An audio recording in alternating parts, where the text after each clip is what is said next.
ছিটকিনি লাগিয়ে দেয়। এ সময় কাফির পরিবারের সদস্যরা ঘরেই অবস্থান করছিলেন। তারা দরজা ভেঙে কোনো ক্রমে বাইরে বের হয়ে এসে জীবন বাঁচান। মঙ্গলবার দিবাগত রাত ১:৩০টার দিকে পটুয়াখালীর কলাপাড়া উপজেলার রজপাড়া গ্রামের বাড়িতে এ আগুনের ঘটনা ঘটে। তাহলে আমি বলবো যে এই বিপ্লবী সরকার, আমরা যে বিপ্লব ঘটালাম, বিপ্লব ঘটাই একটা সরকার গঠন করে দিলাম। আমি তো ফ্রন্টে থেকে, আপনারা জানেন এখনো ভিডিও ফুটেজ আছে, ফ্রন্টে থেকে আমি স্লোগান দিছি, ফ্রন্টে থেকে আমি কথা বলছি। আমার ঘরে যদি না থাকে তাহলে এই বিপ্লবী সরকার কি করলো, কি প্রোটেক্ট দিল? আমি ৩-৪ দিন আগে ধানমন্ডি ৩২ যে ভাঙা হলো সেখানে আমি ফ্রন্টে ছিলাম। বুলডোজারের উপরে উঠে আমি স্লোগান দিছি। কাদের জন্য স্লোগান দিছি? দেশের মানুষের জন্য স্লোগান দিছি, বাঙালির জন্য স্লোগান দিছি।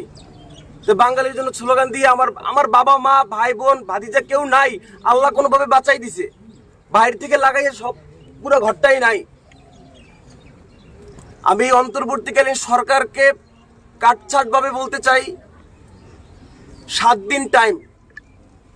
দিন টাইমের ভিতরে যারা জড়িত তাদেরকে শনাক্ত করে